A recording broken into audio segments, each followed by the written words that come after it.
ప్రకటన గ్రంథము. ఈ భూమి మీద ఊపిరి పోసుకుంటే భూమిపై నరుల ఆయుష్ తగ్గుతుంది. ఇప్పుడు అదే జరుగుతుంది.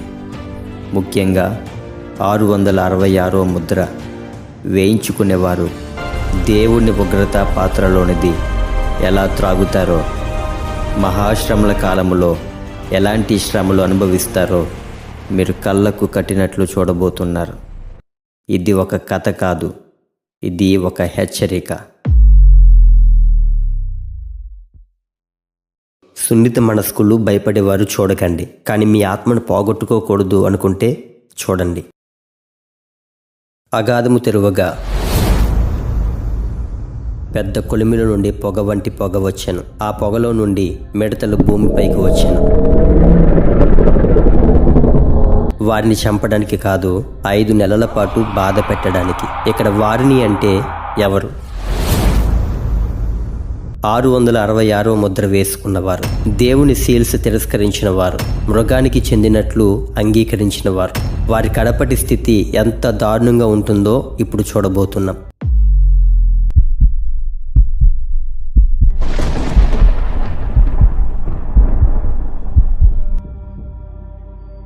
స్వరూప్ బీపీహెచ్ యూట్యూబ్ ఛానల్ను సబ్స్క్రైబ్ చేసుకొని ఈ వీడియోని లైక్ చేయండి. ఇన్స్టాగ్రామ్లో కూడా ఫాలో చేయండి. కొన్ని లక్షల మంది ఒక్కసారిగా అదృశ్యమయ్యారు. రోడ్లలో, ఇళ్లల్లో, కార్యాలయాల్లో ప్రజలు మాయం. ప్రపంచమంతా కుదేలైపోయింది. అవును, యేసయ్య రహస్య రాకడ జరిగిపోయింది. క్రీస్తులో పరిపూర్ణులు, ఈ లోకంలో యేసయ్యలాగే జీవించిన శుద్ధులు ఎత్తబడ్డారు. కానీ సాధారణ భక్తి జీవితం చేసిన లక్షలాది మంది భూమిపైనే మిగిలిపోయారు. ఇది షాకింగ్. అవమానం, భయం, గిల్టీ, కన్నీళ్లు తట్టుకోలేక చాలామంది ఏడుస్తూ నేలపై పడ్డారు. ఈ కల్లోలంలోకి వస్తాడు ఒక వ్యక్తి, ప్రపంచమంతటినీ శాంతి పేరిట ఏకం చేసే శక్తి. అతడే క్రీస్తు విరోధి. ప్రపంచం ఒక్క దగ్గరకు చేరుతుంది. ఒకే ప్రభుత్వం, ఒకే కరెన్సీ, ఒకే ఆజ్ఞ. ప్రతి మనిషి తప్పకుండా 666 ముద్ర వేయించుకోవాలి. లేని వారికి ఆహారం లేదు, నీరు లేదు, కొనుగోలు లేదు, అమ్మకం లేదు, ప్రయాణం లేదు. ముద్ర లేని వారిని ఏఐ, డ్రోన్స్, రోబోట్స్ వెతుకుతాయి, గుర్తిస్తాయి, పట్టుకుంటాయి. ఒకవేళ ఒప్పుకోకపోతే చంపండి అనే డైరెక్ట్ ఆదేశాలు ఇస్తాయి. రహస్య రాకడ తర్వాత మిగిలిపోయిన క్రైస్తవులు తమ మొబైల్స్, గ్యాడ్జెట్స్, ఐడీస్ అన్ని చెత్త కుప్పలలో విసిరేస్తారు. అరణ్యంలోనికి పారిపోతారు. సిగ్నల్ లేని ప్రాంతాల్లో దాగుకుంటారు. అక్కడ ఒకే ఆప్షన్, క్రీస్తు కోసం మృతి చెందడం. మొదటి 3.5 సంవత్సరాల్లో లక్షల మంది హతసాక్షులు హతమవుతారు. వారి రక్తం భూమిని తడుపుతుంది. యేసు రక్తంలో కడుగబడిన చివరి పరిశుద్ధుల రక్తం ఒలకబోయడంతో తరాలు యుగాలుగా ఎదురు చూస్తున్న శాపం కట్టలు తెంచుకొని భూజనులపైన ఉగ్రరూపం చూపించడానికి బయలుదేరుతుంది. ఇప్పుడు ముద్ర వేయించుకున్న వారి పరిస్థితి చూద్దాం. మొదట్లో వారికి స్వర్గం లాంటి అనుభవం. తక్కువ ధరలో ఆహారం, ఉచిత భూములు, ఉచిత కార్లు, ఇల్లులు, సకల సౌకర్యాలు, ప్రపంచ పౌరుడు అనే ప్రాముఖ్యత. ప్రపంచం చెబుతుంది ఇదే నిజమైన శాంతి. ఇది మొదటి ముద్ర. తెల్లని గుర్రం ప్రవచనం నెరవేర్చబడ్డం. కానీ వీరి చివరి దశ మాత్రం చరిత్రలో ఎవ్వరూ అనుభవించిన శ్రమలు అనుభవిస్తారు. ఆధార్ కార్డు మనల్ని దేశానికి చెందిన వాళ్ళుగా గుర్తించినట్టు 666వ ముద్ర వేయించుకున్న వారు యాంటీక్రైస్ట్ రాజ్యానికి చెందిన వారు అవుతారు. దేవుని వాక్యం స్పష్టంగా చెబుతుంది. అది దేవుని యొక్క చివరి హెచ్చరిక. ఎవడైనను మృగానికి నమస్కరించి తన చేతిలో గాని నొసటిలో గాని ఆ ముద్ర వేయించుకుంటే అతడు దేవుని కోప మద్యమును త్రాగుతాడు. గంధక అగ్నితో శాశ్వతంగా బాధించబడతాడు. వారి బాధ యొక్క పొగ శాశ్వతంగా లేస్తుంది. వారికి రాత్రింబగళ్ళు నెమ్మది లేదు. ఇదే దేవుని చివరి హెచ్చరిక. దీనిని మనసును పెట్టకుండా ముద్ర వేయించుకున్న వారికి తటస్థించే మహా గొప్ప శ్రమలలో కొన్నింటిని మాత్రమే ఇప్పుడు వివరిస్తూ ఉన్నాను. 5 ఉగ్రత పాత్రలు, అంతం యొక్క ప్రారంభం. ప్రకటన గ్రంథము 16వ అధ్యాయం 2వ వచనం. ఈ పాత్ర కృమ్మరించబడగానే ముద్ర వేసుకున్న వారి శరీరాలపై పెద్ద పెద్ద పుండ్లు పుడతాయి. ఇవి సాధారణంగా గాయాలు కాదు. పాము కాటుకు గురైన వారి దేహం ఎలా మారుతుందో అలా శరీరం అంతా స్వెల్లింగ్, ఉబ్బిపోవడం ప్రారంభించబడుతుంది. మాంసం కరుగుతున్నట్లు ఉండే బొబ్బలు రాబోతూ ఉన్నాయి. ఈ పుండ్లతో రాత్రింబగలు నొప్పి అనుభవిస్తూనే ఉంటారు. శరీరం నుండి వాసన వస్తుంది. పుండ్లు పగులుతూ ఒకలాంటి ద్రవం బయటకు వస్తుంది. వాసన భరించలేనంతగా ఉంటుంది. నిద్ర ఉండదు. వారు పడుకోలేరు. వారి కాళ్ళు, చేతులు, ముఖం అన్నీ పుండ్లతో నిండిపోతాయి. మందులు పనిచేయవు. ఏ ఆయింట్మెంట్, యాంటీసెప్టిక్, ఇంజెక్షన్ ఏది పనిచేయదు. టెక్నాలజీ ఉపయోగం లేనిదిగా మారుతుంది. Medical science helpless. వారు దేవుని పేరు దూషిస్తారు. వారి మనసు పూర్తిగా చీకటితో నిండిపోతుంది. తమ మంచి రోజులను గుర్తు చేసుకొని ఏడుస్తూ ఉంటారు. ప్రపంచంలోని అన్ని సముద్రాలు రెండవ పాత్ర క్రొమ్మరించిన వెంటనే సంపూర్ణంగా రక్తంలా మారుతాయి. చేపలు, జీవులు అన్నీ చచ్చిపోతాయి. భూమి మీద గాలి కూడా విషమవుతుంది. కిలోమీటర్ల దూరంలో కూడా మృతవాసన. వారి ముక్కులకు గాలి కూడా శాపంగా మారుతుంది. అన్ని ఎర్రటి సముద్రాలుగా కనిపిస్తాయి. వ్యాపారం పూర్తిగా ఆగిపోతుంది. షిప్పింగ్, ఇంపోర్ట్, ఎక్స్పోర్ట్ కొలాప్స్ అవుతాయి. ఫుడ్ సప్లై చైన్ బ్రేక్ అవుతుంది. ముద్ర ఉన్నా ఆహారం లేదు. ప్రపంచ ఆర్థిక వ్యవస్థ నిలిచిపోతుంది. వారికి ఆర్థిక సౌకర్యం ఇచ్చిన మృగరాజ్యం ఇప్పుడు యూజ్లెస్ అవుతుంది.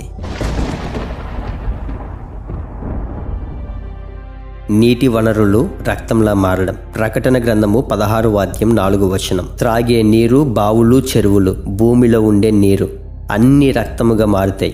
దాహముతో నోరు ఎండిపోతుంది. వారు నీరు తాగుతారు, కానీ రక్తం పీల్చినట్టుంటుంది. తాగలేరు. తాగకపోతే బ్రతికి ఉండలేరు. ఆ సమయంలో కూడా దేవుని దూషిస్తారు, కానీ మారు మనసు రాదు. శరీరం బీటలు పడుతుంది. డీహైడ్రేషన్ ఎక్స్ట్రీమ్ అవుతుంది. మొత్తం శరీరం ఎండిపోయిన చెట్టులాగా అవుతుంది. సూర్యుడు భయంకరంగా మండిపోవడం. ప్రకటన గ్రంథం 16:8 సూర్యుని వేడి 20 నుండి 30 రెట్లు అధికముగా అవుతుంది.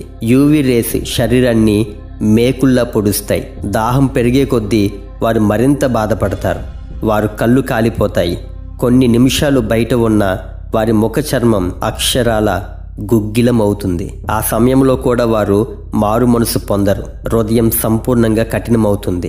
భూమి మీద ఏ నీడను ఆశ్రయించడానికి వీలు ఉండదు. సౌర తుఫానికి ఎలక్ట్రానిక్ వస్తువులన్నీ కాలిపోతాయి. కాబట్టి ఏ ఏసీ, కూలర్ పనిచేయవు. నీ ఒళ్ళు చల్లపరుచుకోవడానికి భూమి మీద నీకు ఏ వస్తువు ఉండదు. మృగం యొక్క సింహాసనం చీకటి అవుతుంది. ప్రకటన గ్రంథము 16:10 మృగం యొక్క రాజ్యము చీకటితో నిండెను. వారు తమ బాధ చేత నాలుకలు కరుచుకునిరి. ఇది అత్యంత భయంకర పాత్ర. సూర్యుడు, చంద్రుడు, నక్షత్రాలు పనికిరావు. మానవుడు తయారు చేసిన ఎలక్ట్రిసిటీ కూడా పనిచేయదు. People go in to psychological collapse. Touchable darkness, thick heavy darkness. భయంతో మానసికంగా పిచ్చి వాళ్ళు అవుతారు. చీకటి బరువు వాళ్ళ మీద పడుతుంది. ఇది ఆర్డినరీ ఫియర్ కాదు, సూపర్ న్యాచురల్ డ్రీడ్. వాళ్ళు తమ నాలుకలు కరుచుకుంటారు. వేదన ప్లస్ పిచ్చితనం ప్లస్ అంధకారం. ఆ సమయంలో వారికి చెవుల్లో అజ్ఞాత శబ్దాలు వినిపిస్తాయి. వారి చుట్టూ దయ్యాల గుసగుసలు వినిపిస్తాయి. నీవు నాకు చెందిన వాడివి, తప్పించుకోలేవు. వాళ్లను వెన్నులో వణుకు పుట్టించేలా మాట్లాడే శబ్దాలు వాళ్ళు వింటారు. మేము ఆ ముద్ర ఎందుకు వేసుకున్నాం అంటూ తమ తలలు కొట్టుకుంటారు, కానీ మార్గం లేదు. ఇక చివరి అవకాశం కూడా రాదు. ఆ సమయంలో పశ్చాత్తాపం పని చేయలేదు. వారి స్థితి గంధక అగ్ని వైపు డైరెక్ట్గా నడిచే మార్గం అవుతుంది. వీటన్నిటికంటే మించి మరొక బాధ రాబోతుంది. ఇప్పటికే వేసుకున్న ముద్ర శరీరంలో పగిలి శరీరము లోపలి భాగాలను ధ్వంసం చేస్తుంది. తినడానికి ఆహారం, త్రాగడానికి నీరు లేకపోవడం వలన మనిషి చూడడానికి ఇలా ఉంటాడు. అప్పటికే చావును ప్రేమించడం ప్రారంభిస్తారు, కానీ ఆ చావు వారిని ఐ హేట్ యు అంటుంది. సూర్యప్రకాశం 20 నుండి 30 రెట్లు పెరగడం వలన లేవ్యకాండము 26:19 ఆకాశము ఇనుము వలెను, భూమి ఎత్తడి వలెను ఉండజేసేదను. భూమి అంత భయంకరమైన వేడిమితో ఉంటుంది. ఇప్పుడు మానవుడు చూడడానికి అక్షరాల ఇలా ఉంటాడు. ఎక్కడితో అయిపోయింది అనుకుంటున్నారా? ఆగండి, సెకండ్ హాఫ్ చూడకుండా వెళ్ళిపోతారా? సినిమా కంప్లీట్ చేయండి. ప్రకటన గ్రంథము 9వ అధ్యాయము. అగాధము తెరువగా పొగలాంటి పొగ, ఆ అగాధములో నుండి మిడతలు లాంటి జీవులు బయటికి వచ్చాయి. వాటిని చూడగానే గుండె కొట్టుకునే వేగం అమాంతం పెరుగుతుంది. వికృతమైన, అసహ్యమైన, ఎంతో బలమైన, తమ జీవితంలో ఎప్పుడూ చూడని విచిత్ర జీవులను చూసి వారి భయం ఆకాశాన్ని అంటుతుంది. ఆ జీవులకు మనుషులను చంపడానికి అధికారం ఇవ్వలేదు, కానీ 5 నెలల వరకు బాధించడానికి అధికారం ఇవ్వబడింది. సింహము వంటి పళ్ళు ఉంటాయి. వాటితో మనిషి దేహం చీల్చడం వలన ఎంత బాధ, వేదన అనుభవిస్తారో మీ ఊహకే వదిలేస్తున్నా. ఒక్కొక్క జీవికి తేలుకు ఉండే తోకలు ఉంటాయి. సింహం వంటి పళ్ళు, తేళ్ల వంటి తోక విషం వలన ఆ నొప్పి 1-2 వారాలు కాదు, 5 నెలల వరకు నొప్పి తగ్గదు.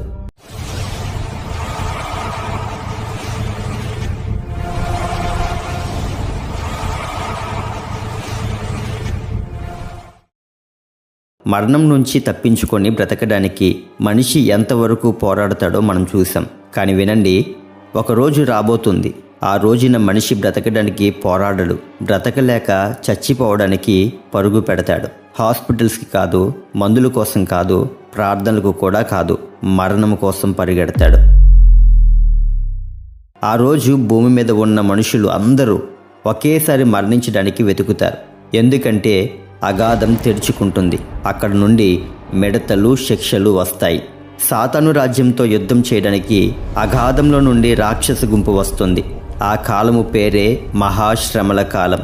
భూమి మీద ఉన్న నరుడు అంతకు ముందు ఎప్పుడూ చూడని శ్రమలు ఎదుర్కొనే సమయం. ఇప్పుడు మీరు వినే ఈ మాటలు సాతాను కోసం కాదు, 666 ముద్ర వేసుకున్న వారి కోసం కాదు, అగాధ మిడతల కోసం. పాతాళము కంటే వేదన కలిగిన స్థలం అగాధం. దురాత్మలను వేల సంవత్సరాలుగా బందీలుగా ఉంచిన స్థలం.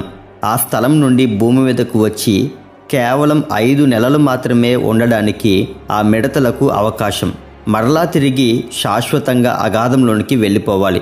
కానీ ఆ 5 నెలల్లో సాతాను యాంటీక్రైస్టులు కట్టిన రాజ్యం 666 ముద్ర వేయించుకున్న వారిని ఎంత ఘోరంగా చిత్రహింసలు చేస్తాయో ఈ వీడియోలో చూస్తారు.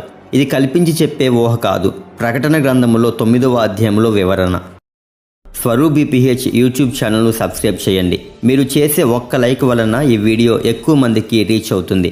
మీరు చేసే షేర్ వలన ఒక ఆత్మ రక్షించబడవచ్చు.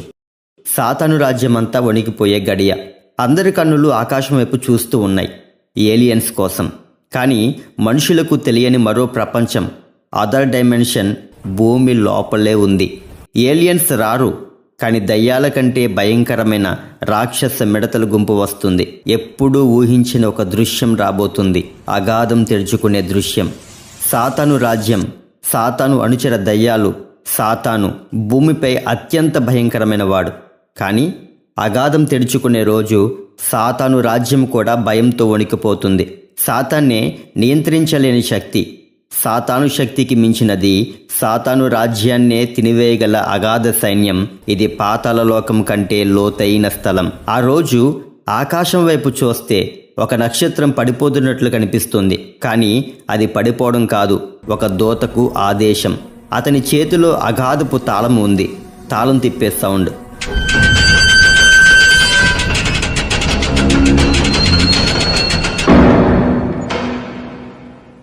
ఒక డీప్ మెటల్ గ్రైండ్, భూమి కంపించే వైబ్రేషన్ రోర్, శ్వాస ఆగేంత సస్పెన్స్. తాళం తెరిచిన క్షణం భూమి మీదకి నరకం ఊపిరి పీల్చుకుంటుంది.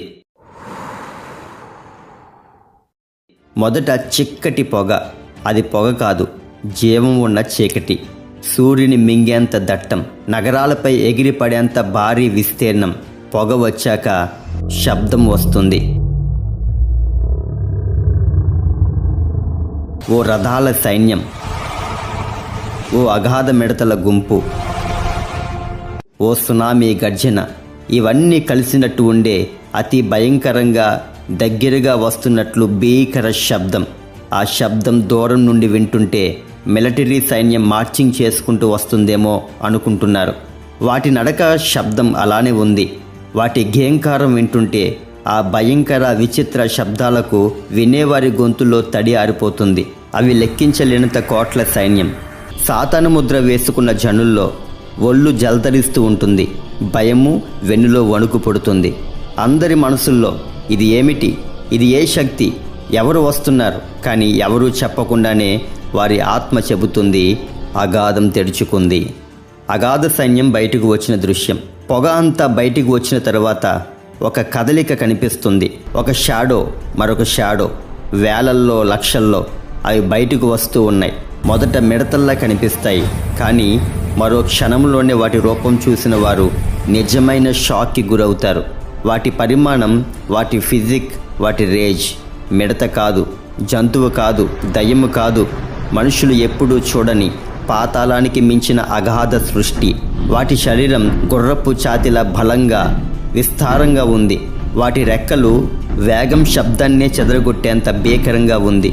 వాటి కదలికలు సైన్యాల దాడిలా ఒకే సమయంలో వేలల్లో ముందుకు దూసుకెళ్తాయి. వాటి ముఖం మానవ ముఖము, సింహాల వంటి పళ్ళు, కానీ మనిషి భావాలు కావు.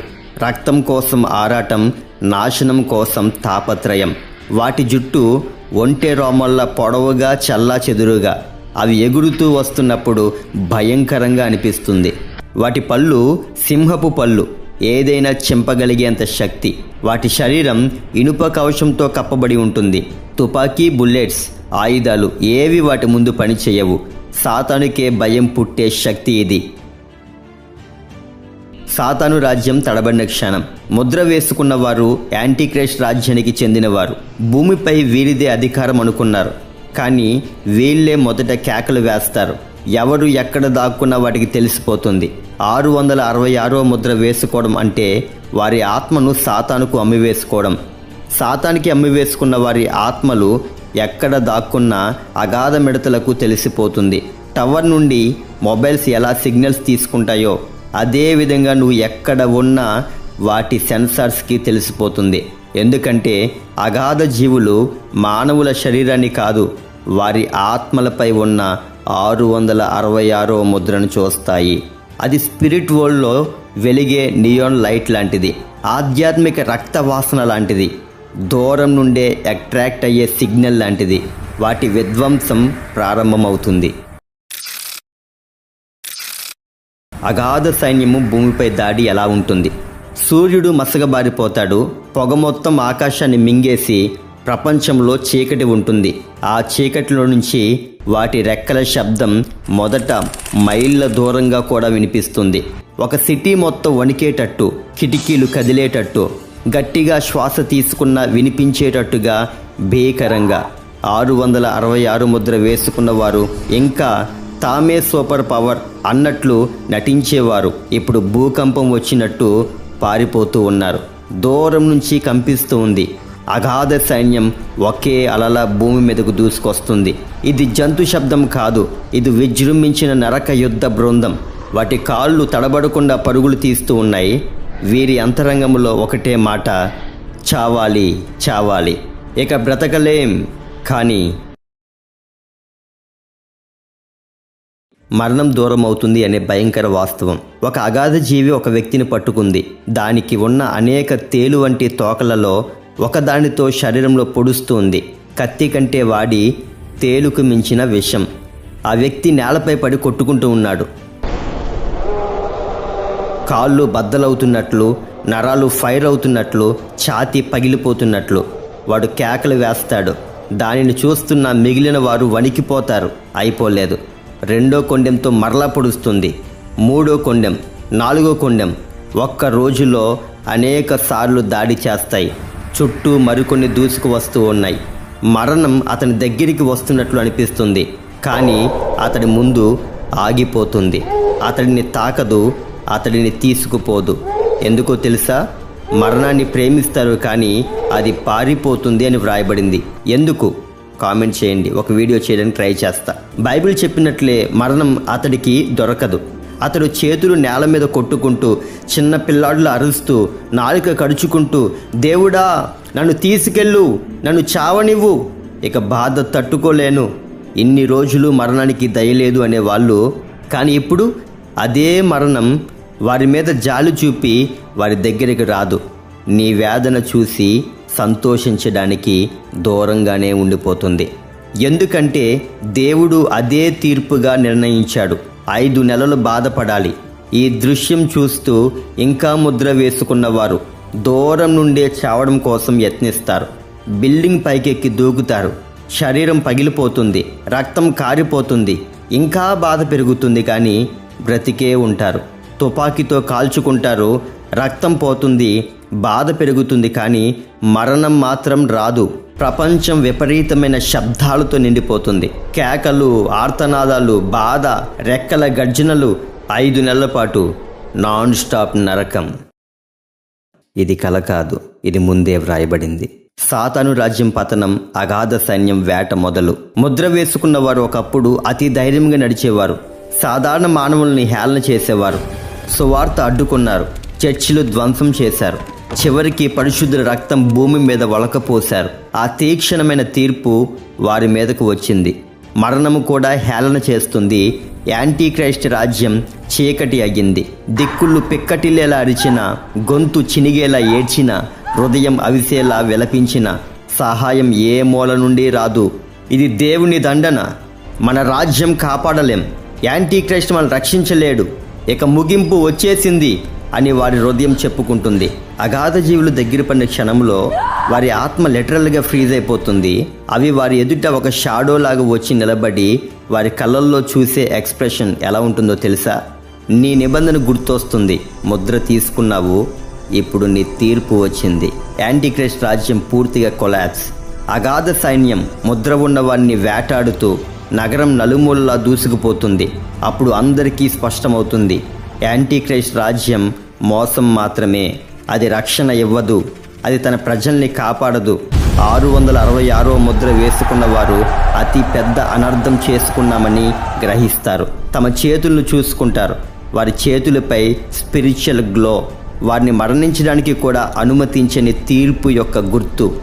Leaders, governors, military heads, false prophets, war lords వాళ్ళందరూ సాదాసీదా మనుషుల్లాగా, శవాల్లాగా కుప్పకూలిపోతారు. ఈరోజు యాంటీక్రైస్ట్ గర్వించిన రాజ్యం అగాధ సైన్యంలో నేలమట్టమవుతుంది. అగాధ రాజు అబద్దోను నగరాల మీద న్యాయం ప్రకటించడం. అబద్దోను ఈ భారీ షాడో, ఆ పవర్ఫుల్ ప్రెజెన్స్ నగరాల మీదుగా నెమ్మదిగా కదులుతాడు.